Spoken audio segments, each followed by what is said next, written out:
여러분, 제주의 바다 하면 어떤 모습이 떠오르나요? 혹시 이야기해 줄 수 있을까요? 네. 어떤 모습이 떠올라요? 네. 파란 바다와 파도가 부서지는 모습이 떠올리는데요. 그럼 옛날 제주의 바다는 어떤 모습이었을까요? 지금하고 똑같았을까요? 아, 그래요? 그러면 어떤 모습이었을까요? 아, 그래요. 선생님도 잘 모르는 제주의 옛날 바다의 모습을 오늘 문화재청 강영주 강정위원님께서 설명해 주신다고 하네요.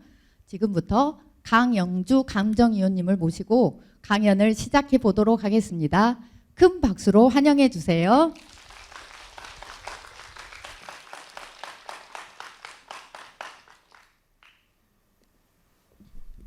자, 여러분들 반갑습니다. 문화재청 감정위원 강영주입니다. 자, 오늘은 제가 좀 전에 강의를 들어보니까 그 선생님들이 굉장히 재미있는 내용을 가지고 와서 막 설명을 해주시더라고요. 그런데 오늘은 조금 다르게 옛날 그림에 나타나는 물과 바다에 대해서 옛날 사람들은 어떤 생각을 하고 있었을까라고 하는 거에 대해서 살펴보도록 하겠습니다. 자, 그래서 지금 여러분들은 보니까 다 과학 영재 같은데 오늘은 과학적인 내용이 아니고 물질적인 내용이 아니고 물과 바다와 사람에 대한 내용이에요. 그래서 아무래도 선생님들과 어머님들이 조금 관심이 있으실 것 같은데요. 자, 한번 살펴보도록 할게요. 그래서 첫 번째는 물에 대한 사람들의 인식, 그러니까 물의 상징성, 물의 속성을 가지고 어떻게 생각했는지. 물은 뭐야? 그냥 우리 몸의 7, 80%를 이루고 있는 것이고 우리 물 없으면 죽잖아요. 목말라. 그런 물. 그런데 이런 물들이 가지고 있는 속성을 사람들은 굉장히 다양하게 인식을 한 거예요. 그래서 그거를 가지고 그림을 그렸어요. 어떤 그림이 있는지 살펴보도록 하고요. 두 번째로는 제주의 물과 바다에 대해서 숙종연간에 그 이형상이라고 하는 관리가 있었는데 이 사람이 제주에 관리로 가서 그림을 그려요. 이 사람이 그리는 게 아니고 그림을 그리게 합니다. 아주 굉장히 많은 그림을. 그게 지금 제주의 보물이 되어 있습니다. 그 그림에 등장하는 바다에 대해서, 물과 바다에 대해서 제주 사람들은 어떻게 생각했는지를 살펴보도록 하겠습니다. 자, 물의 상징성이에요. 자, 와, 이 보라색으로 되어 있는 걸 한번 읽어보세요. 최상의 선은 물과 같다. 뭔 소리야 이게? 어렵죠. 예. 그런데 이 물이라고 하는 속성을 사람들은 이게 착하다 이렇게 생각을 한 거예요. 물이 왜 착해? 어떤 뜻을 가지고 있길래? 뭐냐면 물은 만물을 이롭게 하면서 다투지 않아. 물이 싸우는 거 봤어요?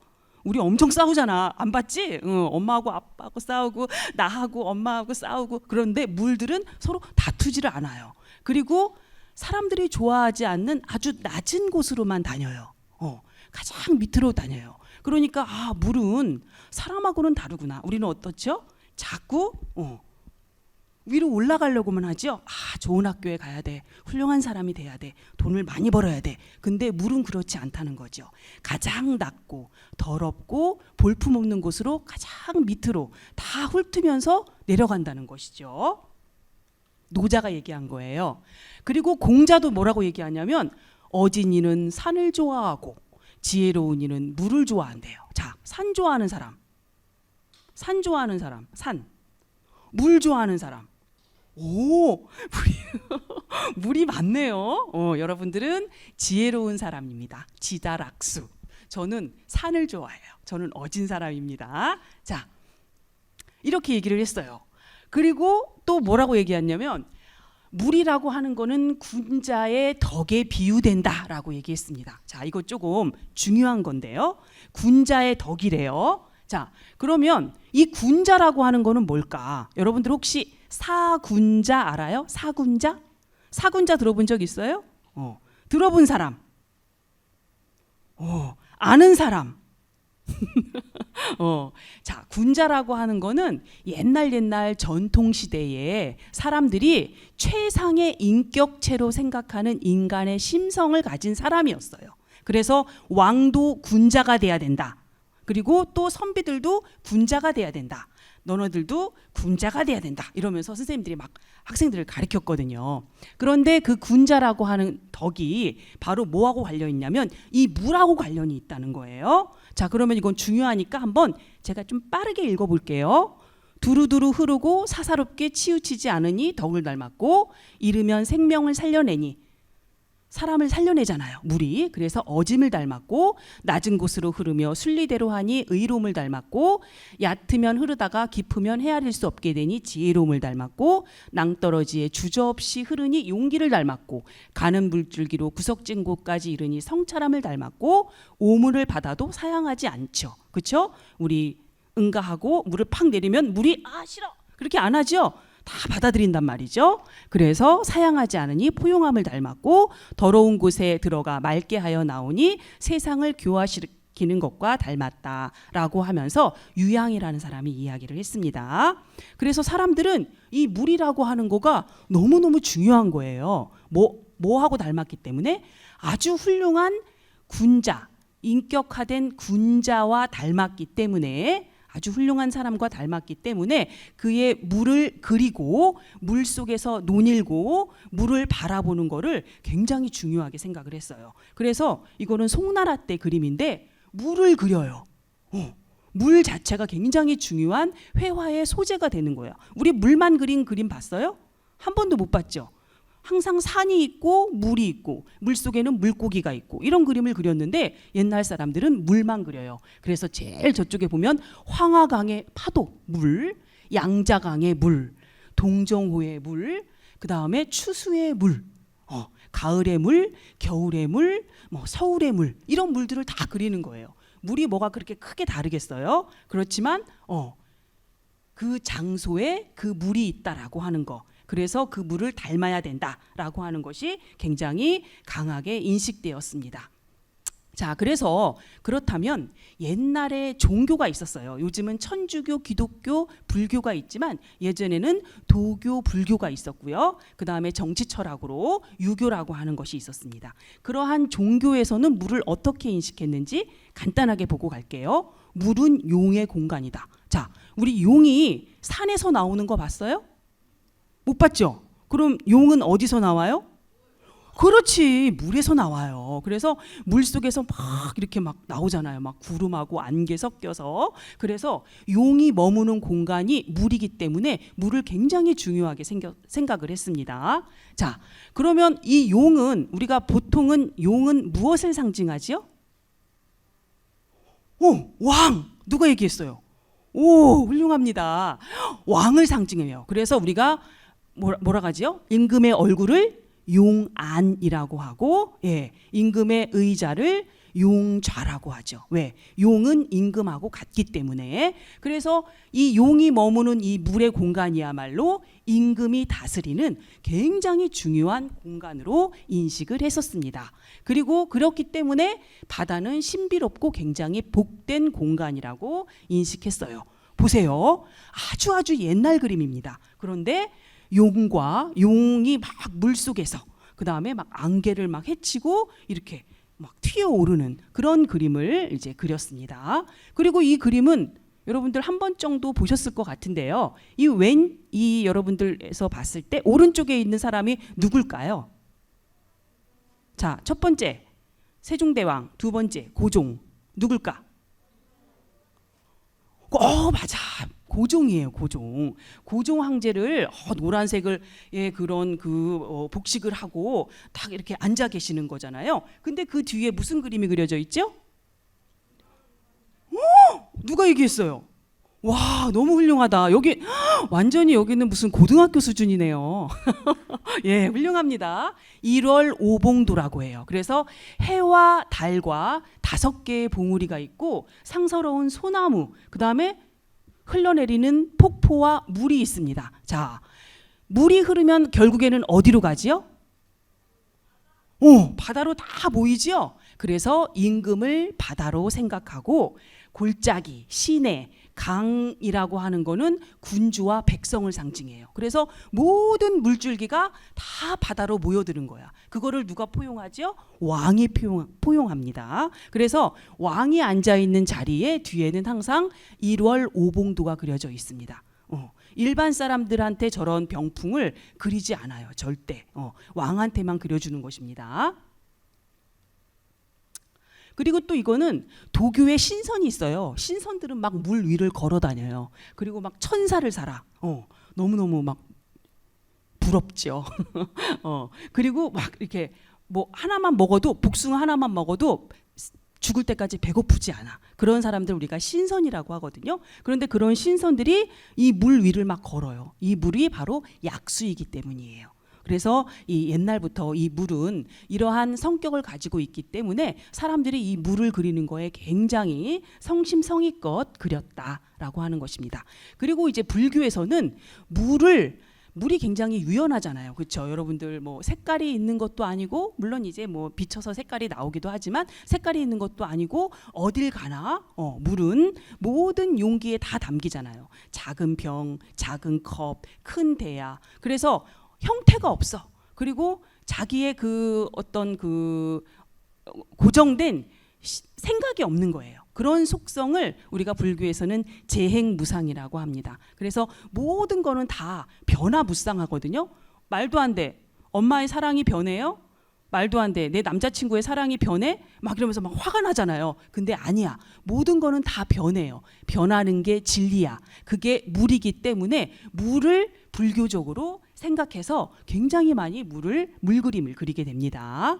그래서 이거는 조금 다른 건데요. 저 왼쪽에 저 위에 보면은 뭐 이렇게 박스 쳐져 있죠. 저기에 부처님이 딱 앉아 있어요. 9마리 용이 따뜻한 물과 차가운 물을 번갈아 가면서 막 뿌려갖고 부처님을 따뜻하게 깨끗하게 씻기는 것입니다. 그래서 정화의 역할을 하고 있고요. 또 이 오른쪽에는 수월관음이라고 하는 관음보살인데, 관음보살이 보타라카산의 약수에 이렇게 앉아서 중생들, 이런 사람들의 소원을 들어주고 있는 그런 모습입니다. 그래서 그런 모습으로 그림이 그려져요. 그리고 이제 유교적인 건데요. 이거는 아까 얘기했잖아요. 이상적인 인간상을 우리가 군자라고 얘기했죠. 자, 이거 문제 나와요. 군자. 자, 여러분들은 군자가 돼야 됩니다. 이 군자라고 하는 거를 강조한 사람이 공자예요. 공자, 노자, 맹자 알죠? 그 중에서 공자가 사람은 군자가 돼야 된다. 왕도 군자가 돼야 된다. 이렇게 얘기를 많이 했습니다. 그래서 이 이상적인 인간상인 군자가 성찰의 대상으로 삼은 게 물이에요. 그래서 군자들은 물을 보면서 세상이 이렇게 흘러가는구나. 이걸 보고 내가 나의 마음을 닦아야 되겠구나. 아까 왜 물에 여러 가지 속성이 있었다고 했죠? 그걸 보고 본받는다고 생각을 했던 거예요. 그리고 이 군자라고 하는 거는 사람들하고 같이 잘 어울리지 않아요. 항상 어디에 있냐? 물 옆에 있어요. 그래서 훌륭한 사람을 그릴 때는 항상 물을 옆에 두고 물을 바라보는 그러한 사람을 그릴 때 그 사람이 굉장히 훌륭한 사람이다. 옛 그림에는 그렇게 되어 있습니다. 그래서 한번 볼까요? 저 왼쪽에 있는 사람이 지금 뭘 하고 있죠? 뭐 하고 있는 것 같아요? 잠을 자고 있는 것 같아요? 아니면 뭘 바라보고 있는 것 같지 않아요? 예, 덩 높은 선비 군자가 물을 바라보고 자신의 도를 깨치는 거예요. 난 이렇게 살면 안 돼. 착하게 살아야 돼. 바르게 살아야 돼. 그런 걸 깨치는 거고요. 이 오른쪽에 있는 건 뭐 하는 거죠? 물을 오른쪽에 있는 거. 발을 닦고 있죠? 너무 이상하잖아. 발 닦는 게 무슨 그림의 주제가 돼? 근데 이게 그림의 주제예요. 발을 깨끗하게 닦는 거를 물에다가 차가웠고 아주 깨끗한 물에 닦는 걸 우리가 탁족이라고 합니다. 담글 탁에 발족자를 써서. 근데 이런 그림도 어떤 그림이냐? 훌륭한 선비가 해야 되는 행위를 보여주는 그림이라고 할 수가 있습니다. 그리고 또 저 오른쪽에 있는 거, 왼쪽에 있는 거는 보면 어때요? 선비가 뭘 보고 있어요? 폭포를 보고 있죠. 저걸 관폭도라고 하는데 볼관에다 폭포 포자를 써서 관폭도라고 하는데 폭포를 바라보며 심신을 수양하는 거예요. 여러분들 왜 바다에 가서 뛰어노는 거 너무 재밌지만 여러분들 한 20살, 25살, 30살 정도 되면 바다를 그냥 보기만 해도 마음의 위로를 받아요. 어머님들은 공감하실 거예요. 그리고 이 오른쪽에 보면 뭘 하고 있죠? 낚시를 하고 있죠. 이게 뭐야? 고기 잡는 거 아니야? 절대 아닙니다. 옛날 그림의 어부들은 낚시를 하는 게 고기를 잡는 거 아니에요. 세월을 기다리는 거야. 때를 기다리는 거야. 그래서 우리가 강태공 같은 사람은 어쩌죠? 빈 낚싯대를 들이우고 황제가, 왕이 자기를 채용해 줄 때까지 계속 기다리는 거예요. 그런 의미를 갖고 있는 게 물의 가치고 물의 의미입니다. 옛날 사람들은 물을 이렇게 인식했기 때문에 물 그림을 굉장히 사랑하고 물 그림을 많이 그렸습니다. 자, 그렇다면 두 번째 장으로 가서 옛 그림 속의 제주의 물과 바다에 대해서 살펴보도록 할게요. 자, 이게 그림의 한 폭이에요. 자, 이 그림을 잘 기억해 두세요. 그림을. 자, 그러면 이 제주의 물과 바다를 그린 그림이 있어요. 그거를 우리가 탐라술력도라고 합니다. 자, 탐라는 어디의 옛말이죠? 아는 사람? 저기 안경 쓰신 제주. 저 친구 저기 기억하고 계세요. 상품이 있습니다. 자, 제주를 일컫는 말이죠. 그러면 술력이라고 하는 거 아는 사람? 술력. 이거 좀 어렵죠? 선생님들은 아실 것 같은데 상품이 달려 있어서 말씀 안 하시는 거예요. 자, 술력은 로테이션, 돌다라는 뜻이에요. 그래서 탐라 이영상이라는 관리가 제주에 1702년에 왔어요. 왔는데 제주가 너무나 중요한 곳이야.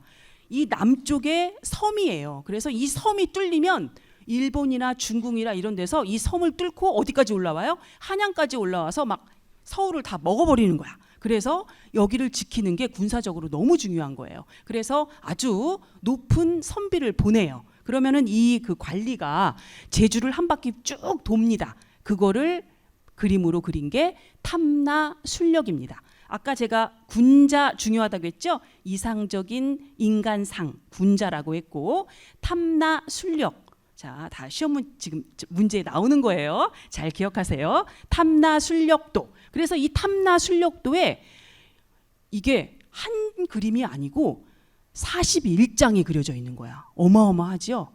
그래서 원래 왕이라든지 관리가 지방에 내려가거나 그 나라를 이렇게 한 번씩 돌아요. 백성들이 어떻게 살고 있는지 관리를 하는 거예요. 그런데 그거를 그림으로 남긴 사람은 중국에는 있는데 우리나라에는 없어요. 이게 최초예요. 그래서 이 탐라술력도가 제주의 보물입니다. 지금 이제 국보로 추진하고 있는데 굉장히 중요한 그림입니다. 그러면 이 곳에 이 그림에 그려져 있는 이 물은 어떻게 사람들이 생각을 했을까? 제주 사람들은 아까는 이상적인 인간인 군자가 머무는 공간이고 공자가 자기를 수련하는 그러한 매체로서 물을 사용했지만 제주의 물은 달라요.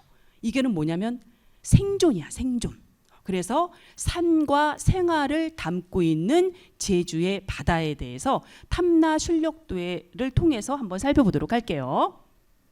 자, 지도 속에는 이게 이제 그 술력을 한 다음에 제주를 한 바퀴 삥 돈 다음에 이제 그림을 그렸기 때문에 거기에 어디다라고 하는 지명이 쓰여져 있고 뭐다라고 하는 글자가 쓰여져 있어요. 그래서 그거를 그 물하고 바다하고 관련된 것만 선생님이 쭉 뽑아봤더니 봉천수가 있고 용천수가 있어요. 이거 중요합니다. 자, 용천수는 그 비가 내리면 우리가 지금 제주는 물로 굉장히 유명하잖아. 어떤 물이죠? 홍보하는 건 아니고 삼다수가 있죠. 제주 삼다수. 제주에서만 나오는 거예요. 세계가 많은 곳이다. 그래서 이제 삼다라고 하고 삼다수라고 하는데 예전에는 제주의 물이 굉장히 귀했어요. 왜냐하면 지하수를 팔 도구가 없었거든요. 그래서 사람들이 물 때문에 엄청나게 고생을 많이 했어요. 그래서 어떻게 물을 사용했냐면 이 용천수는 비가 내려서 바닥으로 흐르잖아요. 그러면은 이렇게 밑으로 산에 쌓인 물들이 쭉 내려서 이제 바닥까지 가지. 그러면은 큰 대수천이 이 지하에 있어. 거기서 그 하류로 내려가면 물이 퐁퐁퐁퐁 솟아올라요. 그게 우리 용천수예요. 그래서 아이들이 바다에서 수영을 한 다음에 용천수에서 다시 이게 이제 단물이거든요. 그러니까 짠물이 없는 물이에요. 그래서 거기다가 거기서 목욕을 하고 다시 집으로 돌아오는 그런 물로 사용을 했고요. 봉천수는 물이 귀하다 보니까 봉천이 뭐냐면 밭들 봉의 하늘천이에요. 뭘까요? 하늘에서 내려오는 물이에요. 그래서 이 물을 왜?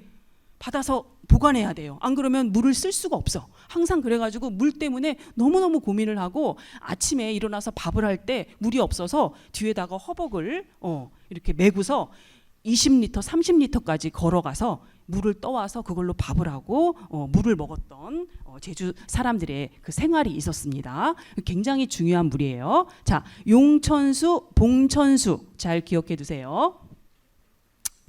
자, 이 그림의 첫 장면이에요. 이게 제주예요. 여러분들 제주 가보신 분 거의 다 가봤네. 선생님은 20살 때 가봤어요. 그래서 혹시라도 안 가보신 분들은 전혀 걱정하실 필요 없어요. 여러분들 고등학교 졸업하고 돈 모아서 혼자서 가면 더 좋습니다. 부모님이랑 가면 짜증나잖아요. 그렇죠? 혼자 가면 더 좋아요. 자, 그런데 이 영상도 처음에 제주에 가서 딱 보니까 제주를 한번 돌아야 되는데 자기가 한번 가보고 싶어. 그래서 처음으로 간 곳이 한라산이었어요.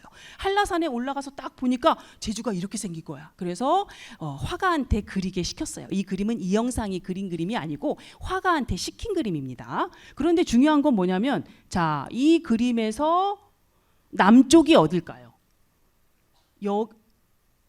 남쪽이 여길까요?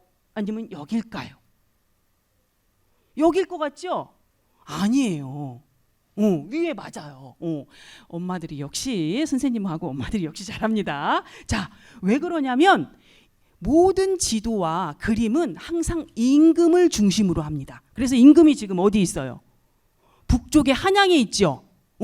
그러니까 북쪽을 중심으로 해서 그림을 그립니다. 그러니까 여기가 북쪽이에요. 그리고 여기에 모든 그 관아가 다 있어요. 그 지금 말하면 시청 같은 데, 도청 같은 데가 이런 곳에 있습니다. 그래서 여기서 임금님을 바라보면서 절을 하는 곳, 임금님을 바라보면서 그리워하는 곳, 그런 건물들을 막 만들어 놓습니다. 그러니까 이러한 지도도 뭐든지 다 임금 중심으로 만들어졌다. 그래서 여기 보면은 일본, 이쪽에 있는 뭐 베트남, 이런 데가 있고 또 이쪽은 중국이에요. 그래서 이렇게 지도를 만들고 가운데 한라산을 중심으로 해서 아주 곳곳에 이제 것을 다 표기를 했습니다. 자, 이 그림을 보면 이 그림이 진짜 신기해요. 아주 신기한 부분이 하나가 있어. 뭐가 있을까? 가만히 살펴봐요. 뭐가 있죠? 뭐가 있어요? 강은 없고 천이에요. 자, 천이 있고 또 뭐가 불타고 있죠? 이 그림을 잠깐 설명하면 이 그림이 되게 희한한 그림인데요. 이 탐나술력도에는 아주 우리나라 최초로 그려진 그림이 많아요. 이게 뭐냐면은 바로 집이 불타고 있는 거예요. 이 영상이 조선시대에는 유교가 득세했잖아요. 그렇죠? 다 유교적으로 생각하고 유교를 다 믿어야 되는데 사람들이 자꾸 막 점집에 가서 점을 보고 막 무당을 막 불러다가 구슬하고 막 이러는 거예요. 절대로 있을 수가 없는 일이죠. 그래서 이 영상이 보기에 이거는 큰일 난다. 임금이 보면 화가 난다. 그래서 모든 신당과 사찰을 다 불태우고 있는 장면이에요. 너무너무 끔찍하지 않아요? 그러니까 이 영상은 본인이 한다고 얘기를 했지만 자기의 본분을 충실했지만 제주 사람들은 어떻게 해요? 하루아침에 다 자기의 삶거리와 그 일거리를 다 잃어버리고 길바닥에 나앉는 그런 신세가 된 것이죠. 그래서 이 그림을 보면 제주 사람들은 슬퍼서 막 울어요. 자, 그런데 여기서 볼 수 있는 게 뭐냐면 바로 이러한 천입니다. 한라산에서 막 물이 내려와요. 그런데 중요한 물이 이 바로 산지천이에요. 보통 한라산에서 내려오는 물들은요, 제주는 건천이 많아요. 건천이라고 하는 거는 말을 건자를 써서 다 말라 있는 샘이에요. 그런데 유일하게 그 몇 가지 샘 중에서 이 산지천은 물이 계속 흘러. 그러면은 이 물이 제주에서 굉장히 옛날에 중요하다고 했죠. 귀하다고 했잖아. 그러니까 이 물을 중심으로 이 도시라든지 성곽이 만들어지고 이 물을 통해서 사람들이 생활을 영위할 수 있었어요. 그래서 원래 산지천이 처음에는 이 성곽의 안쪽에 그 바깥쪽에 있었다가 이 물이 중요하니까 성을 넓혀서 이렇게 넓게 만들었습니다. 명종 때. 자, 그리고 이제 여러분들 제주에 가면 여기 많이 가셨을 거예요. 용현이라는 곳, 용두암이라는 곳도 잘 기억해 두시기 바랍니다. 자, 제가 이렇게 찍은 거예요. 산지천을 가서 제가 제주에 3년을 살았습니다. 그래서 여기 나온 사진들은 제가 다 찍었답니다. 자, 그래서 이제 순력을 하는데 중요한 게 있어요. 어떤 게 중요하냐면 군사적으로 굉장히 중요하다고 했잖아요. 그래서 그 이제 진을 만들어서 중요한 곳마다 성을 만들고 그 다음에 거기서 군사 훈련을 하고 군사들이 얼마나 잘 정비되어 있는지 그런 거를 이제 검사를 하고 점검을 하는 게 이영상의 일이었어요. 그리고 여기 보면은 여러분들 제주하면 유명한 게 있잖아. 사람은 태어나면 어디로 보내고? 서울로 보내고, 말은 태어나면 어디로 보낸다? 그렇지요. 제주로 보내죠. 그래서 제주에는 옛날부터 말이 많았기 때문에 한양에서 쓸만한 모든 말을 다 제주에서 공수를 했어요. 그래서 만약에 이 말이 죽거나 잘못되거나 이 말을 싣고 오는 중에 이 말이 죽었다, 뭐 잘못됐다, 그러면은 그 사람은 관리에서 목이 잘립니다. 내려와야 돼요. 그 정도로 중요한 것이었습니다. 그래서 이러한 중요한 행위를 하고 있는 장면이고 여기에 또 천이 묘사가 되어 있고 이게 바로 용천수예요. 그러니까 이 용천수가 그럼 바닷물하고 이거하고 어떻게 구별을 해요? 구별할 수 있습니다. 왜냐하면 맛을 보면 얘는 담수예요. 그래서 짠맛이 안 납니다. 그래서 얘를 이렇게 현무암으로 두른 다음에 이 물을 사용해요. 이걸 우리가 절물이라고 하는데 이 절물은 절집에서 사용한다고 해서 절물이라고 합니다. 그리고 이제 여러분들 성산을 가보셨을 거예요. 자, 어머님들하고 선생님들 성산포 제주에서는 가장 가볼 만한 곳 중에 하나가 성산포하고 성산하고 우도입니다. 근데 이 성산을 옛날에도 유명했었나 봐. 이게 지금 1702년이니까 18세기 초거든요. 숙종 때도 여기가 명승지였어요. 그래서 이 영상이 오자마자 여기에 올라갑니다. 그래서 막 구경을 하는 거예요. 뭐를? 일출을. 지금도 여기 일출 보러 사람들이 굉장히 많이 오거든요. 그런데 이영상이라고 하는 이 제주의 관리도 여기 올라가서 이걸 바라보고 있는 장면이에요. 그런데 지금은 없는데 예전에는 있는 게 있어요. 그게 뭐냐면 바로 봉천수예요. 여기에 사람들이 성산에 오면 먹을 물이 없는 거예요. 그래서 어떻게 해요? 못을 파고 여기다가 빗물을 받아서 그거를 지금 말을 끌어서 말을 먹이고 있는 모습입니다. 봉천수. 지금 가면 이게 없습니다. 그런데 예전에는 이런 게 있었다는 뜻이죠. 그리고 이 그림 중에 좀 신기한 게 뭐냐면 성산이 실제 사진으로 보거나 실제 보면은 뾰족뾰족해요. 그래서 옛날 사람이 그림을 그릴 때도 이 뾰족뾰족한 부분을 강조해서 그린 것을 볼 수가 있습니다. 그 다음에 또 특징적인 게 하나가 있는 게 뭐냐면 우리가 바다에 가면 아주 풍성하게 볼 수 있는 게 있어요. 뭐냐면 바다꽃이에요. 무슨 바다에 꽃이 있어요? 그걸 우리가 바다꽃을 낭화라고 합니다. 바다의 꽃, 바로 파도지요. 파도를 우리가 낭화라고 해요. 이것도 잘 기억해 두시기 바랍니다. 그래서 이 파도의 꽃이 막 피어오르는 걸 아름답게 묘사를 했습니다. 지금도 사진으로 보거나 눈으로 보면 이 파도 치는 것이 너무너무 아름다워요. 그래서 바다의 꽃으로 불리는 낭화 잘 기억해 두시기 바랍니다. 자, 그 다음에 또 중요한 건 옛날 사람들은 이 물이 생명수 같은 아주 중요한 제주의 물이기도 했지만 또 이 바다는 제주 사람들의 삶과 뗄래야 뗄 수 없는 굉장히 중요한 거였어요. 그래서 아마 지금 이 강연의 가장 하이라이트이면서 여러분들이 가장 기억해야 될 게 바로 이 장면일 것 같아요.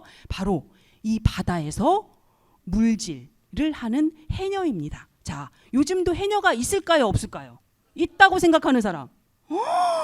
맞습니다. 여러분들 정말 완전히 고등학교, 대학교 수준이에요. 훌륭합니다. 자, 지금도 해녀가 있습니다. 근데 요즘의 해녀들은요, 다 70세, 80세 되신 할머니들이에요. 젊은 사람들은 해녀를 잘 못해요. 너무 힘들기 때문에. 여러분들 부모님들은 우리들의 블루스라는 최근에 드라마를 보셨겠지만 거기에 그 해녀들의 삶이 잘 나와 있죠. 그러면 이 그림을 통해서 해녀들의 삶을 살펴보도록 할게요. 자, 병담 범주라고 하는 그림에는 이 아까 관리가 이렇게 가면서 순찰을 돌고 이렇게 막 군마를 점검하고 그 군사를 정비한다고 했는데 보니까 전혀 그런 내용이 없어요. 이거는 뭘지요?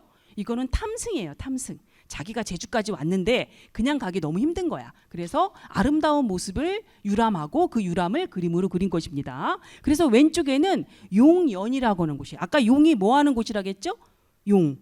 물에 사는 사람, 물에 사는 동물이라고 했죠? 그래서 물에 사는 상상의 동물이 여기서 올라갔다. 그래서 이 여기를 용연이라고 합니다. 또 추병담이라는 얘기도 있고 병담이라고 하는 다양한 용어로 쓰이기도 합니다. 여기에서 배를 타고 막 사람들이 지금 여기서 잔치를 벌이고 있어요. 근데 한쪽에 보니까 여기서 사람들이 뭔가를 하고 있어요. 자, 이 사람들이 누구일까요? 정답. 여러분들 역시 그렇다면 지금만 해녀가 있는 게 아니고 1702년 숙종 시기에도 해녀가 있었겠구나라고 하는 걸 알 수 있겠죠. 자, 그럼 해녀가 몇 명인 것 같아요? 6명? 5명? 그래요. 5명입니다. 여러분들 눈이 아주 좋아요. 그리고 중요한 게 있는데 여기에 뭔가가 있어요. 건물 같기도 하고 뭔가 차양을 쳐놓은 것 같기도 하고 장막을 친 것 같아요. 자, 장막을 친 거는요 보통 공간이 아니에요. 장막을 치고 팔폭 병풍을 둘렀어요. 이러면은 여기서 공식적인 행사가 진행될 거라고 하는 거를 보여주는 그림입니다. 그럼 해녀하고 이 사람들하고 뭔 관계가 있을까? 한번 볼게요. 자, 여기서는 흥겹게 뭘 하고 있어요? 막 축제를 벌이고 있어요. 잔치예요, 잔치. 막 피리 불고 막 노래 부르고 잔치를 벌이고 있고 여기서는 해녀들이 전복을 따고 조개를 따고 해산물을 잡고 있는 그런 모습입니다. 그런데 잘 보면 아까 여기 얘기했듯이 공식적인 행사가 이루어질 것 같아요. 그래서 제주 사람들은 이 그림을 보고 여기 아무 내용이 없어요. 여기서 뭘 했다라고 하는 게. 그런데 해녀를 여기다 왜 그렸을까? 너무 궁금하지 않아요? 해녀를 왜 그렸을 것 같아요? 얘기해봐요.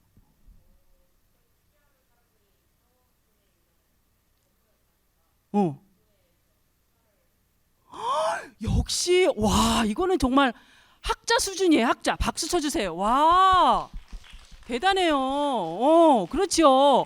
이렇게 유추하는 사람들이 제주에서 막 이것만 연구하는 사람들이 그렇게 유추를 했습니다. 어떻게 유추했냐면 여기서 잔치를 벌였던 사람이 여기에 가서 해녀들이 딴 전복을 먹을 것이다 라고 유추를 했습니다. 사실은 확인할 수 없어요. 왜냐하면 기록이 없기 때문에 그림으로만 유추하는 것입니다. 그런데 대략 그런 것 같죠. 자, 그런데 더 중요한 게 있어요.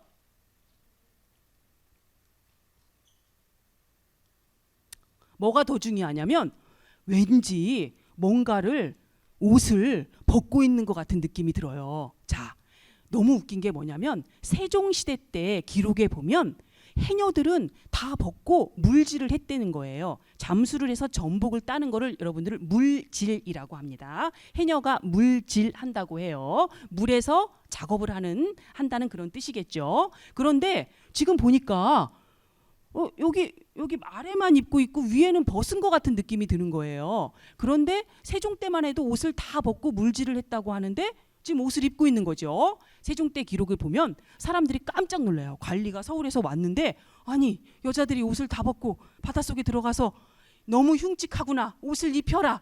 근데 옷이 없는 거예요. 아까 얘기했죠. 물이 굉장히 귀한데 옷은 얼마나 귀하겠어요. 그래서 이 영상이 여기 관리로 제주에 왔을 때 여자들이 옷을 잘 안 입고 있는 거예요. 그래서 옷을 입어라고 얘기하면서 옷을 입혀요. 그래서 이 그림은 어떤 그림이냐면 이영상이라고 하는 관리가 제주에 와서 자기의 공적이야. 발가벗고 물질을 하고 전복을 따는 여자들한테 옷을 입혔다라고 하는 거를 자기가 보여주는 보고서 같은 그림이라고 할 수가 있습니다. 그래서 가만히 보면은 지금 여기서 지금 여기 이렇게 뾰족하게 하고 들고 있는 게 비창이라는 거예요. 이거는 전복을 따는 거예요. 그리고 얘는 태왕이고 얘는 망사리예요. 그래서 이 망사리에다가는 전복을 따서 넣는 거고 태왕은 물에 떠 있어야 되잖아. 그래서 이 물에 떠 있는 기구입니다. 자, 보면은 이게 지금 1936년에 김기창이라고 하는 유명한 화가가 이 그 해녀라고 하는 통영에 있는 해녀를 그린 그림이에요. 근데 이 그림에도 왠지 조금 옷이 위에는 벗겨져 있고 아래만 입혀 있잖아요. 이걸 우리가 소중이, 소고라고 합니다. 소중이, 소고. 아랫도리만 입힌 그런 옷이지요. 그런데 너무 웃긴 게 뭐냐면 바로 이 영상 1702년에 그려진 그림의 옷하고 이 지금 1930년 거의 300년 가까이 흐른 다음에 그 옷하고 거의 똑같아요. 너무 신기하지 않아요? 그리고 더 중요한 건 뭔지 아세요? 이때 사용했던 숙종대 사용했던 태왁과 망사리, 비창이 똑같아요. 그리고 여기 보이는 이거는 안경이죠. 자, 안경을 제주말로 뭐라고 하는지 아는 사람? 안경. 수경? 자, 눈이라고 합니다. 눈. 그래서 하나로 되어 있는 안경은 왕눈. 얘는 작은 눈이라고 합니다. 그래서 이런 거를 쓰고 이제 근대지요. 그리고 1910년에서 30년대 통영에서 촬영했던 사진이에요. 사진에서도 해녀가 이런 모습을 하고 있습니다. 그래서 해녀복이 300년이 지난 후에도 계속해서 이렇게 입었다라고 하는 거 너무 신기하지 않습니까? 그림에 다 나와 있는 거예요. 그림이 없었으면 큰일 날 뻔했죠. 그리고 더 중요한 건 뭐냐면 바로 이러한 해녀들을 일본에 수출을 해요. 제주에서. 그리고 일본에도 해녀가 있었어요. 그런데 제주의 해녀는 세계 문화 유형 문화재예요. 그래서 굉장히 해녀들이 다 함께 항상 물질을 해야 되고 한 사람씩 바다에 못 들어가요. 그 위급한 상황이 있을 때 서로 도와야 되기 때문에 협동심이 없으면 그리고 욕심을 부리잖아요. 그러면은 바다 깊이 들어가서 숨을 참고 막 전복이 너무 큰 게 있어. 그럼 막 그걸 따려고 하다가 어떻게 해요? 죽어요.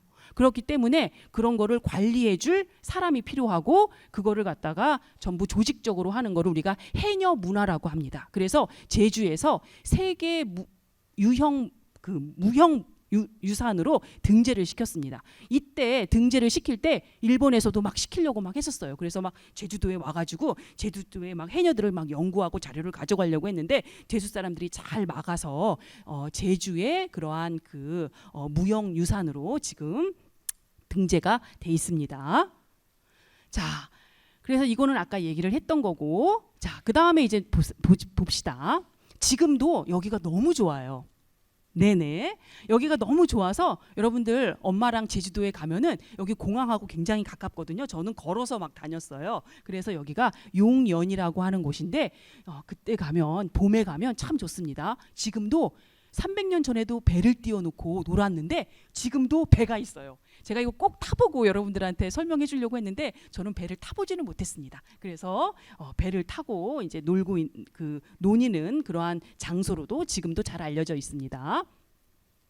지금 여기 이 사람이 이영상이겠죠. 이영상은 잔치를 굉장히 많이 베풀고 이러한 그 기녀들을 끼고서 굉장히 많이 그 축제를 벌였는데 바로 이영상이 노래를 너무 좋아했고요. 작곡을 굉장히 음악에 조예가 깊었어요. 그래서 음악에 관련된 책도 굉장히 많이 저술을 했던 사람입니다. 자, 그리고 제주하면 또 떠오르는 게 있어요. 뭐가 있을까요? 저기 파란 탐나? 한라봉. 맞아요. 귤이 되게 유명하죠. 맞아요. 귤하고 말이 굉장히 중요합니다. 그런데 선생님이 얘기해 주려고 하는 거는 바로 폭포예요. 그렇죠? 항상 화면에 답이 있습니다. 자, 그러면은 제주에는 유명한 폭포 3개가 있는데 하나는 천지연, 천재연, 정방폭포입니다. 자, 정방폭포를 잘 보세요. 이거 파란색으로 해놨죠? 중요해서 이렇게 해놓은 겁니다. 자, 봅시다. 하나씩. 자, 가만히 보면 폭포에서 보통 우리는 폭포에 가서 구경을 하잖아요. 근데 지금 여기 가만히 보니까 뭐예요? 사람이 여기 중간에 떠 있는 것 같고 여기서 누가 활을 쏘고 있고 여기 막 맞추는 데가 있어요. 이게 뭐지요? 바로 폭포에서 극강의 군사 훈련을 하고 있는 거예요. 활쏘기하고 말타기는 옛날에 전쟁에서 굉장히 중요했기 때문에 활쏘기 말타기를 빼놓으면 군인이라고 할 수가 없는 거야. 그래서 활쏘기를 굉장히 잘해야 되는데 반대편에서 반대편으로 활을 쏘고요. 화살이 굉장히 많이 모아졌잖아요. 그럼 이 화살을 모아서 이게 사람이 아니에요. 인형이에요. 그래서 여기다 모아서 도르래로 이렇게 끌어가지고 다시 화살을 가지고 와서 활을 쏘는 그러한 장면의 군사훈련의 장면입니다. 그러니까 이 공간은 관람의 공간이 아니고 여기서 군사훈련을 했던 공간으로 인식을 하시면 될 것 같습니다. 여기도 마찬가지예요. 그런데 지금 이 그림을 왜 보여주냐면 아까 우리가 처음에 봤던 군자라고 하는 사람들을 그릴 때 물하고 같이 그린다고 했잖아요. 그거는 조선 초기 때, 전반기 때는 그렇게 중국의 사상의 영향을 받아서 그렇게 많이 그렸어요. 그런데 조선 후기, 숙종대에 와서는 우리나라 산천을 있는 그대로 그리는 진경산수라고 하는 게 막 유행을 하거든요. 그때는 이렇게 이 오른쪽에 있는 겸재정선이라고 하는 유명한 화가가 그린 건데요. 겸재정선 알죠? 예. 강세왕이나 김홍도 이런 사람들하고 비슷한 시기에 살았던 사람입니다. 그래서 이러한 폭포 그림을 그렸는데 그거하고 유사하게 그린 거예요. 여기서도 바로 이 활 쏘는 연습을 하고 있는 거를 알 수가 있습니다. 그 다음에 중요한 그림이 바로 정방 폭포를 그린 정방 탐승이에요. 모든 그 그림에는 그 어떤 군대를 시찰하거나 그 다음에 군비를 점검하는 장면이 그려져 있는데 이 그림에서만 탐승이라고 되어 있어요. 왜? 정방폭포가 너무나 아름답기 때문이죠. 지금도 가면 너무 아름다워요. 이건 제가 찍은 사진입니다. 소나무도 너무 아름답고요. 멀리 보이는 폭포도 너무 아름답습니다. 당시에도 소나무가 굉장히 아름다웠나 봐요. 그래서 화가는 이렇게 정밀하게 소나무를 그리고 있습니다. 자, 이 그림을 보고 여기서 힌트, 저기 퀴즈예요. 자, 뭔가 조금 희한한 게 있어요. 이 폭포를 바라보고 뭔가 좀 희한한 거가 있으면 한번 찾아보십시오. 그리고 뭔가 희한한 걸 찾은 사람은 한번 손 들고 얘기해 보세요. 뭐가 좀 이상하다. 뭔가 좀 특이한 게 있다. 찾으셨나요? 찾기 좀 어려울 수 있어요. 자, 그럼 제가 바로 말씀드릴게요. 바로 무지개입니다. 자, 이 그림에 아까 얘기했죠. 집이 불타는 그림하고 무지개를 그린 최초의 그림이 바로 탐나술력도라고 할 수가 있습니다. 제가 밤에 이 그림을 연구하다가 깜짝 놀란 거예요. 뭐가 묻은 줄 알았더니 자세히 보니까 무지개가 그려져 있는 거예요. 그래서 제가 딱 생각을 했죠. 아, 맞아. 내가 정방폭포에 갔을 때 가장 아름답게 봤던 게 뭐였지? 바로 무지개였다라고 하는 것입니다. 그래서 무지개, 아름다운 무지개가 정방폭포에서 이렇게 휘날리는 모습을 이 화가는 그리고 싶었나 봅니다. 그리고 정방폭포가 유명한 게 뭐냐면 우리나라 명승 1호예요. 명승지. 명승이라고 하는 거는 이름난 경승이라는 뜻이거든요. 경치라는 뜻인데 모든 폭포는 육지에서 다 산에서 아래로 흘러내리는데 정방폭포만 육지에서 어디로 흘러내요? 바로 바다로 흘러내립니다. 이거 아마 나중에 중요한 시험 문제에 나올 수도 있습니다. 그래서 여기서도 이렇게 이제 보여집니다. 지도기 때문에 그리고 이제 여기는 그 정방폭포 뒷면에 서불과지라고 하는 이러한 한자가 새겨져 있는데 여러분들 서북이라고 하는 사람을 알아요? 진시황이 불로장생을 하고 싶어 했잖아요. 옛날에 중국의 진시황이. 그런데 자기의 제자, 자기의 신하인 서복이라는 사람한테 불로장생을 캐오라고 했어요. 그래서 떠나서 간 곳이 바로 제주였나 봐요. 그래서 도착했던 곳에다가 여기서 서복이라는 사람이 이곳을 지나갔다라고 하는 한자가 쓰여져 있는 곳이 바로 정방폭포이기도 합니다. 자, 그 다음에 이제 여기는 산방이라고 하는 곳이에요. 성산의 맞은편에 있는 곳인데 이 선방에는 어떤 것이 있냐면 바로 이렇게 물줄기가 하나가 흘러내려요. 이게 여기 산방에 살던 여신과 남자 고승이라는 삼방덕이와 고승이 사랑에 빠졌는데 이루어지지 못하고 흘리는 눈물, 산방더기가 흘리는 눈물이라고 볼 수가 있습니다. 그래서 이러한 제주의 풍경 속에 물을 이렇게 표현을 한 것을 볼 수가 있어요. 지금도 이렇게 굴이에요. 산방이라고 하는 거는 산에 있는 굴이라고 하는 뜻입니다. 산에 있는 방이라고 하는 뜻이거든요. 예, 그래서 이렇게 볼 수 있습니다. 자, 그리고 이제 제주에는 물이 많고 바다가 많고 바람이 많잖아요. 그래서 이거는 이제 그 효제 충신 예의 염치라고 하는 글씨를 가지고 그림을 그린 건데요. 이 그림에 보면은 이 그림에 물고기가 있고 파도 모양이 막 있습니다. 이 파도 모양을 그린 것이 제주도식 문자도고요. 서울식은 이렇게 새카맣게 글씨를 해요. 그래서 제주에서는 이렇게 새카만 먹이 없었기 때문에 그랬을 거다라고 하는 그러한 예상도 있고요. 이 제주의 물고기와 파도가 유명했기 때문에 이 그림에다가 이런 거를 새겨 넣었다라고 하는 것을 알 수가 있습니다. 자, 이런 그림도 문자도인데 이 모든 그림의 안에는 바다가 들어가 있습니다. 그래서 이 바다야말로 제주 사람들과 뗄래야 뗄 수 없는 생활과 밀접하게 관련된 물과 바다의 환경이다라고 하는 것을 알 수가 있었습니다. 자, 너무 죄송한데 그 중간에 제가 중요한 거를 하나 안 본 것 같은데요. 잠깐만 보도록 하겠습니다.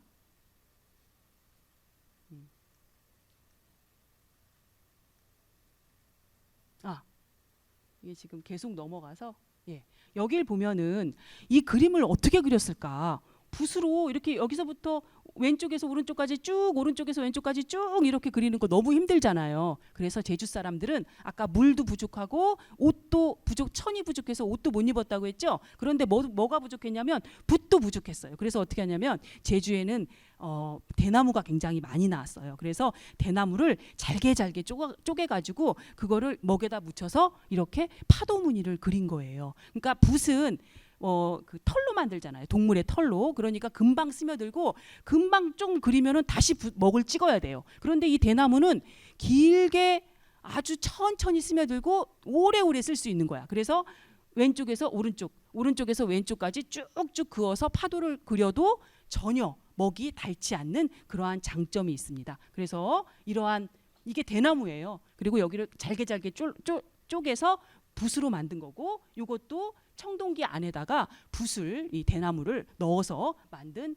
붓이라고 볼 수가 있습니다. 아주 오래된 붓입니다. 저는 이거 준비하면서 이걸 처음 알게 되었어요. 예, 저도 이제 그림을 예전에 그렸었는데 동물의 털로만 돼 있는 그 붓으로 그리다가 이걸 보고서 굉장히 놀랐던 기억이 납니다. 자, 다 했습니다. 이제 그래서 오늘 이 시간은 사람과 바다, 물하고에 관련된 이야기를 했습니다. 그래서 옛날 사람들은 물의 속성과 물의 유연성, 이러한 상징성을 가지고 사람의 군자가 꼭 지녀야 되고 군자가 머무는 공간으로 생각을 했고요. 그 다음에 제주 사람들은 물에 그러한 신성성을 부여하지 않고 생활하고 밀접하게 관련이 있었죠. 그래서 해녀가 물질을 하고 그 다음에 소중이라고 하는 거를 입고 이제 물질을 하는 그런 모습들을 볼 수 있었고, 또 바다가 굉장히 좋은 환경이었기 때문에 바다를 이제 그림에다가 이 파도와 바다를 계속해서 그리는 행위를 볼 수가 있었습니다. 자, 이상으로 강연을 마치도록 하겠습니다. 자, 감사합니다. 예.